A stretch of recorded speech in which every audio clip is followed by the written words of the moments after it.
যাদের জন্য দোয়া করব, তাদের প্রতি ভালোবাসা আহলে বাইতের জন্য দিব, কিন্তু তার মানে তাজিয়া করা, তার মানে এই দিন মুহররমে আলাদা হাই হোসেন করা, পিঠ চাপড়ানো, গায়ের রক্ত বের করা, এইগুলো সম্পূর্ণ নাজায়েজ এবং বিদআত। এখান থেকেও আমাদেরকে বেঁচে থাকতে হবে।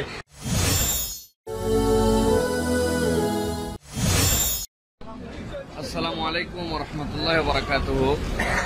পবিত্র মদিনা আল মুনাওয়ারা মসজিদে নববী থেকে সকলকে মোবারকবাদ জানাচ্ছি। জুমার নামাজ মসজিদে নববীতে মাত্রই শেষ হলো। আজকের জুমায় খতিব মসজিদে নববীতে যে বিষয়ে খুতবা দিয়েছেন, খুবই গুরুত্বপূর্ণ দুটি বিষয় তিনি উল্লেখ করেছেন। তার মাঝে একটি বিষয় সমগ্র উম্মার জন্য খুবই জরুরি, সেটি তার সানি খুতবাতে তিনি বেশি আলোকপাত করেছেন। আমি সে বিষয়টি প্রথমে আপনাদের কাছে মেসেজ হিসেবে দিতে চাই যে আল্লাহ রাব্বুল আলামিন 4টা মাসকে হারাম মাস হিসেবে পরিগণিত করেছেন। তার মাঝে অন্যতম একটা মাস হচ্ছে শাহরুল মুহাররম। সেই মুহাররমের সবচেয়ে দামি সময় যেটা, সেটি হচ্ছে ইয়াউম আশুরা। আশুরার জন্য তিনি বারবার অনুপ্রাণিত করেছেন এবং এই দিনে সমগ্র উম্মাকে সিয়াম পালনের জন্য রাসূলুল্লাহ সাল্লাল্লাহু আলাইহি সাল্লামের যে অনুপ্রেরণা ছিল সেখান থেকে তিনি আহ্বান জানিয়েছেন।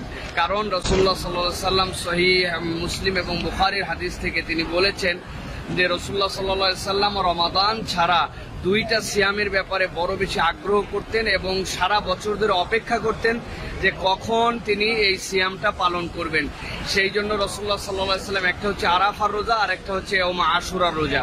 সুতরাং এই রোজা রাখার জন্য খতিব সাহেব খুব বেশি গুরুত্ব দিয়ে আজকের খুতবাতে বলেছেন, কারণ এই দিনটা রাসূলুল্লাহ সাল্লাল্লাহু আলাইহি সাল্লাম অপেক্ষা করতেন। এছাড়া অন্য কোনো সিয়ামের জন্য এত বেশি আগ্রহ রাসূল সাল্লাল্লাহু আলাইহি সাল্লাম দেখাতেন না। সুতরাং আমাদেরকে আশুরা রোজার জন্য সকলকেই চেষ্টা করতে হবে।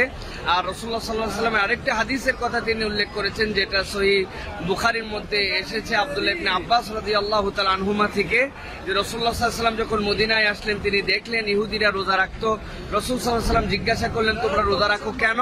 তখন তারা বলল যে মুসা আলাইহিস সালামকে আল্লাহ রাব্বুল আলামিন ফিরআউনের কবল থেকে এই দিন মুক্ত করেছিলেন। রাসূলুল্লাহ সাল্লাল্লাহু আলাইহি সাল্লাম তখন বললেন, মুসার ব্যাপারে আমরা অধিক নিকটবর্তী, কারণ তিনিও আম্বিয়া, আমিও আল্লাহ রাব্বুল আলামিনের পয়গম্বর, সেই হিসাবে তিনিও তাওহীদের উপর ছিলেন, আমরাও তাওহীদবাদী, সেই জন্য আমরা এর শুকরিয়া স্বরূপ আমরাও রোজা রাখবো। এবং রাসূলুল্লাহ সাল্লাল্লাহু আলাইহি ওয়াসাল্লাম জীবনের শেষ প্রান্তে যখন এসেছিলেন তখন তিনি বললেন যে আল্লাহ যদি আমাকে আগামী বছর বাঁচিয়ে রাখে ইনশাআল্লাহ, তাহলে আমি 2টি রোজা রাখবো ইনশাআল্লাহ। কিন্তু রাসূলুল্লাহ সাল্লাল্লাহু আলাইহি ওয়াসাল্লাম এর পরের বছর আর রাসূলুল্লাহ সাল্লাল্লাহু আলাইহি ওয়াসাল্লাম পান নাই তার জীবনে, এই জন্য সেই 2টো রোজা তিনি রাখতে পারেন না, এই জন্য একটা করে রোজা রেখেছিলেন।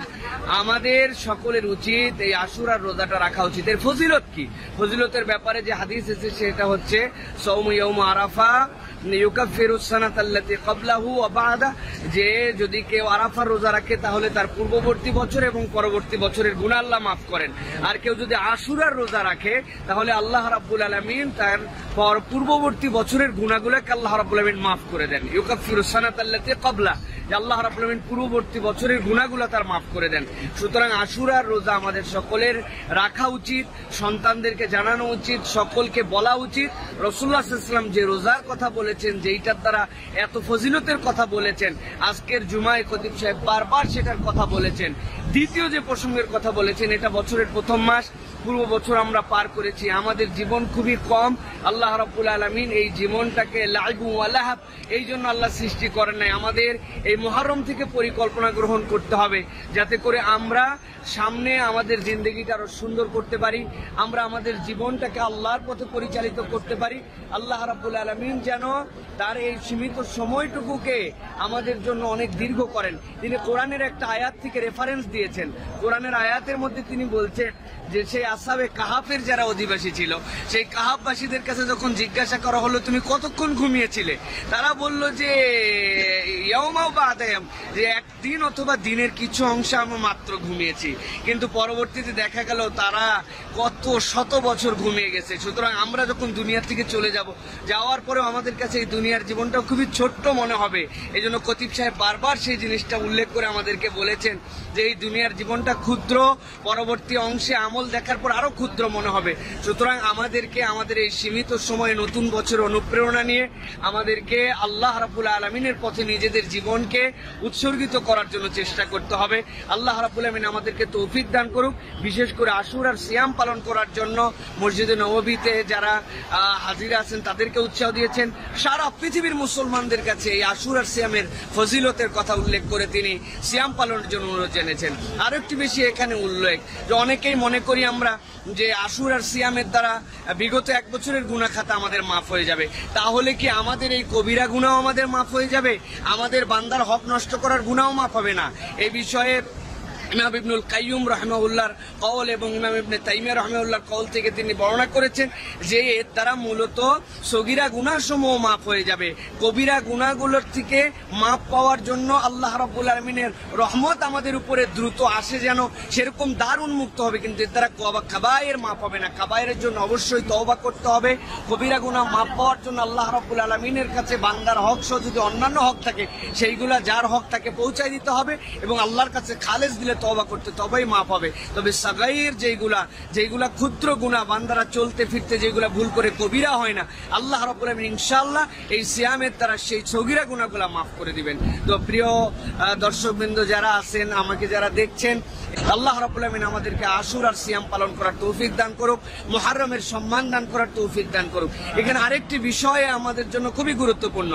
আমাদের আমলগুলো নির্ধারিত হয় কিতাব এবং সুন্নাহ থেকে, কোনো তারিখ বা ইতিহাস থেকে আমাদের আমল নির্ধারিত হয় না। আমাদের অনেকের ধারণা আশুরা মানে হচ্ছে আমাদের জন্য কারবালা। আশুরা মানে কিন্তু কারবালা নয়। কারবালার জন্য আমাদের ব্যথা আছে, বেদনা আছে, আমাদের হৃদয়ের মণিকোঠা সাইয়্যিদুশ শাবাবি আহলিল জান্নাতের একজন ইমাম হুসাইনের মৃত্যুর জন্য আমাদের দুঃখ আছে, কিন্তু এর দ্বারা কিন্তু আমাদের কোনো আমল নির্ধারিত হয় না। আমল রাসূলুল্লাহ সাল্লাল্লাহু আলাইহি ওয়াসাল্লাম কোরআন এবং সুন্নাহ অনুযায়ী আমাদেরকে যেটা দিয়ে গেছেন সেটা অনুযায়ী আমল আমাদেরকে করতে হবে। সেই আমলটা হচ্ছে সিয়াম পালন করা। কিন্তু এই কারবালার জন্য আমাদের ব্যথা থাকবে, সেখান থেকে আমাদের শিক্ষা নিতে হবে, সেখান থেকে আমরা আমাদের অনেক পাথেয় সংগ্রহ করব, তাদের জন্য দোয়া করব, তাদের প্রতি ভালোবাসা আহলে বাইতের জন্য দিব। কিন্তু তার মানে তাজিয়া করা, তার মানে এই দিন মুহররমে আলাদা হাই হোসেন করা, পিঠ চাপড়ানো, গায়ের রক্ত বের করা, এইগুলো সম্পূর্ণ নাজায়েজ এবং বিদআত। এখান থেকেও আমাদেরকে বেঁচে থাকতে হবে। আল্লাহ রাসূল যেটা বলে গেছেন সেই আমল আমাদেরকে করতে হবে। ইতিহাস থেকে আমাদের জন্য অনেক ধরনের শিক্ষা থাকতে পারে, কিন্তু ইতিহাস থেকে আমাদের জন্য রাসূল সাল্লাল্লাহু আলাইহি ওয়াসাল্লামের পরবর্তী ইতিহাস থেকে আমাদের জন্য আমল নির্ধারিত হবে না। আমল নির্ধারিত হবে রাসূল সাল্লাল্লাহু আলাইহি ওয়াসাল্লামের সুন্নাহ থেকে। সুতরাং আল্লাহ রাব্বুল আমিন আমাদেরকে সুন্নাহ বুঝার তৌফিক দান করুক। ওমা তৌফিক ইল্লা বিল্লাহ। পবিত্র মদিনা আল মুনাওয়ারা মসজিদে নববী থেকে সকলকে আবারও মোবারকবাদ জানিয়ে বিদায় নিচ্ছি। আসসালামু আলাইকুম ওয়া রাহমাতুল্লাহি ওয়া বারাকাতুহু।